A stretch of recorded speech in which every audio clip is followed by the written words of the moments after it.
'Tis rumored Hades shields him with spirits in exchange for the several souls sent down, a bringer of death to foes of his queen, called Sir Alden, famous in 3 kingdoms, bestowed with virtues befitting a knight, honor, courtesy, courage in battle, merciful, humble, truthful, and faithful, yet once was flawed ere the gods intervened. O Calliope, the myth of the first, the quest he foretook to save his kingdom, bequeath inspiration for this great task most important for a meager poet. Give aid to rise above mortal language, this telling of an awe-made knight's first quest. He trudged afar to Queen Adamina, then misfortune near Hythana kingdom.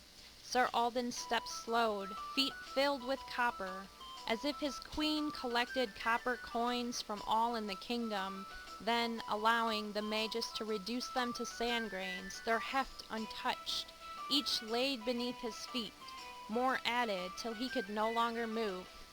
Unexpectedly, an abnormal breeze, a din emerged from behind. The knight looked. Nothing. Another din behind. Nothing. A fluttering behind.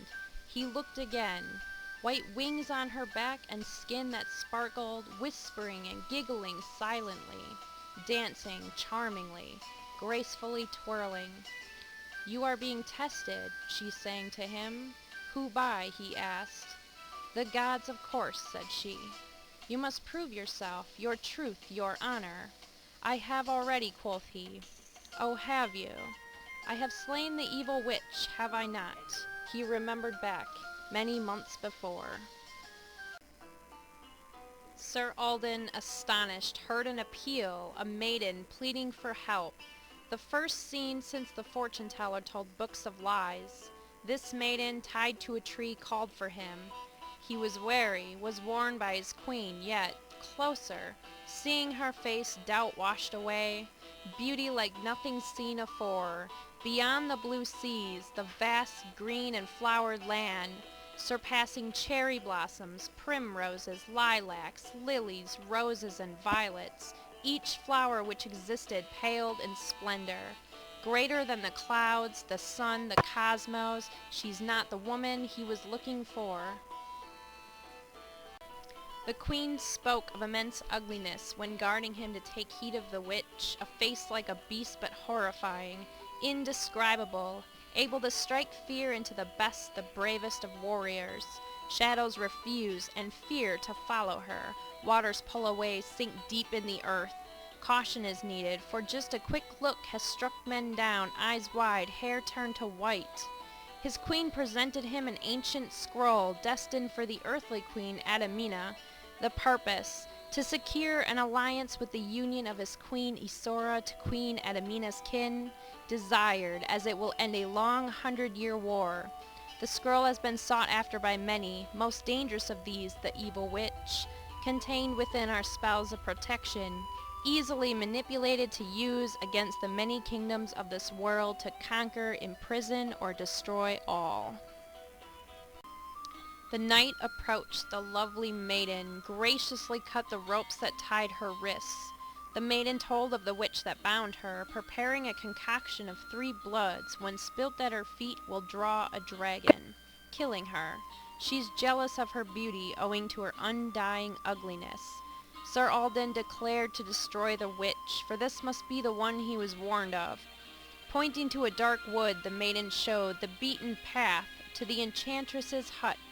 Wandering into the wood went the knight, and the maiden's eyebrows arched wickedly, giggling darkly as the knight withdrew. If he destroyed an innocent maiden, the gods would surely curse his quest, and she would steal the scroll without their meddling. The witch had her back to him at her hut, reaching down for something evil, thought he. Snakes or demon plants with power to dismantle, disarm, destroy that fair maiden which he saved. He crept close. The witch began to sing and baffled him, singing as if an angel or a god. No harp or flute or crumhorn could compare. The sound of flowers blooming, each petal caressed by the liquid breeze, could compare. A stick cracked beneath his feet, and she heard, Dropping her basket, she spun and stepped back. Harmless flowers fell to the earthy floor. This was no witch, but a maiden of beauty. He recalled the fortune-teller's warning. Trickery unlike any imagined, worse than nightmares of that the witch controls. Power to enthrall, to manipulate. He should have heeded, for indeed was tricked. Sword down, regret revealed to the maiden, explaining a false maiden misled him. The real maiden defined the evil witch, coveting her beauty, for the true self of the witch hides underneath a glamour.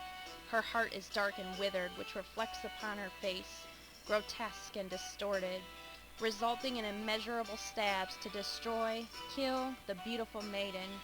The knight must kill the enchantress and asked her help. To fake her death so the witch will come close without distrust, she must stab with a blessed knife granted by his queen. Magus of the queen absorbed daily, blood of dragons born of a first spring full moon, the only way to slay ever a witch. First he guided her to lie falsely dead, then through wood the knight hiked to meet the witch. Returned, Sir Alden pointed at their ruse. Her false face reflected devious joy, deception now wickedly obvious. Misdeed shone through, bright as fires of hell. The enticer knelt, checking for warmth. Gripping the knife, the maiden thrusts forward. Die, witch! Knife plunged, the witch plummeted. Astonishment apparent, bewildered. Death blanketed quickly, was impatient to collect its prize. One which death can't touch, having no right over the mystical, no dominion.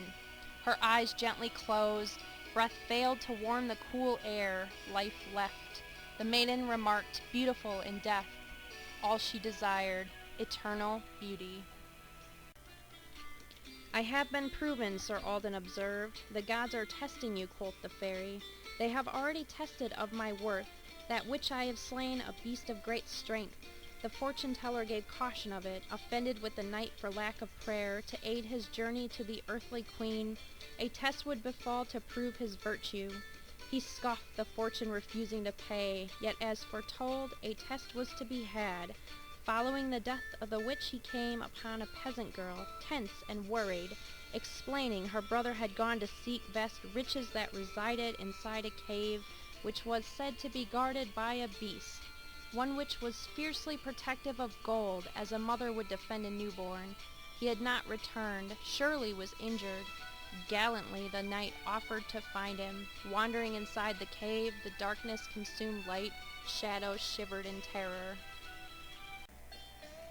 No brother or treasure in sight. The knight, realizing the trick, heard a roaring growl. The gods indeed had set up a trial. Unaffected by fear, he could not stop one shiver, slowly running from his head, his shoulders down to his toes. Every toe felt the numbing, cold, stony, thick shudder. A beast 10 times his size, bristling fur, teeth sharp as Excalibur, stained with blood. For each step quaked the ground, pebbles trembled.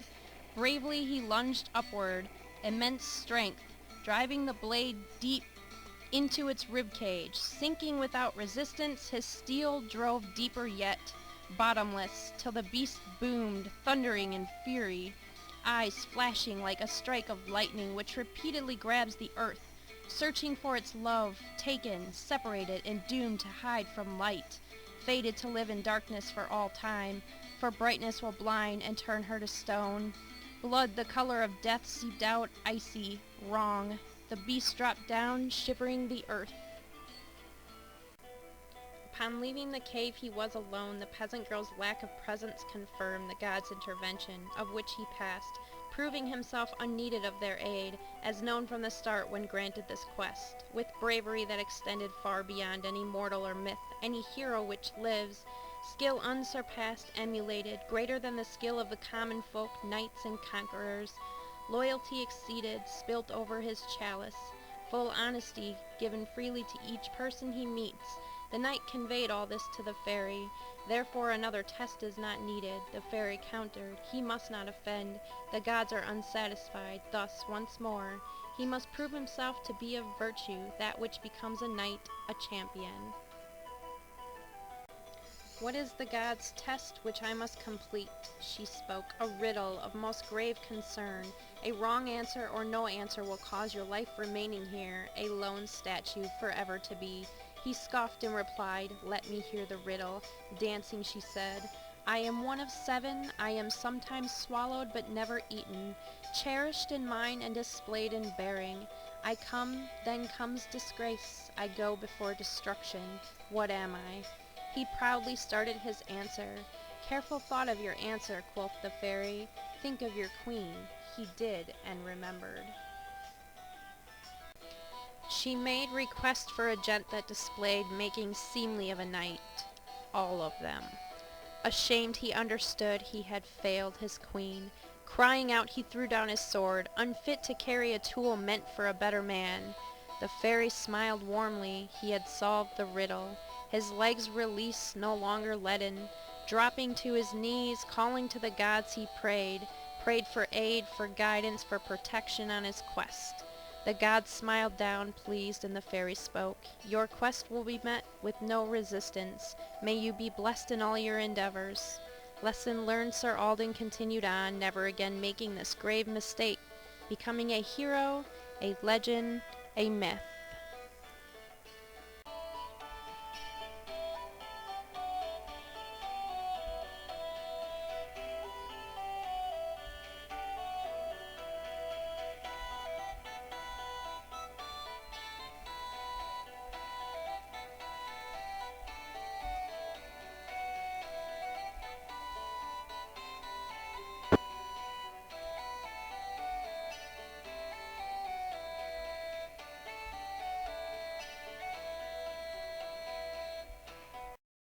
It's hard not to laugh because it feels so awkward just making you dance for the camera.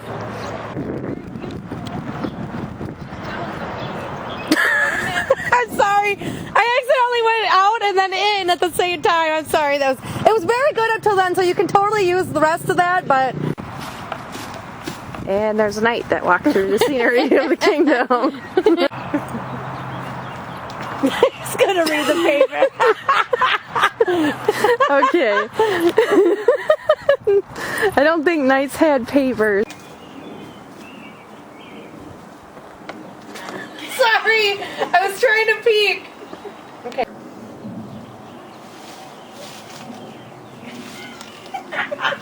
No, I'm not evil. That look real? Sure.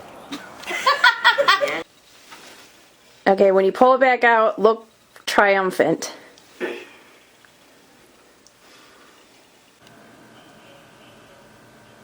Dang it, your face keeps getting in there, cat.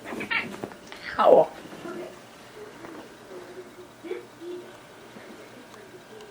Dang it. Now let go. Pull your hand back. Okay, do it less awkward. That was weird. Just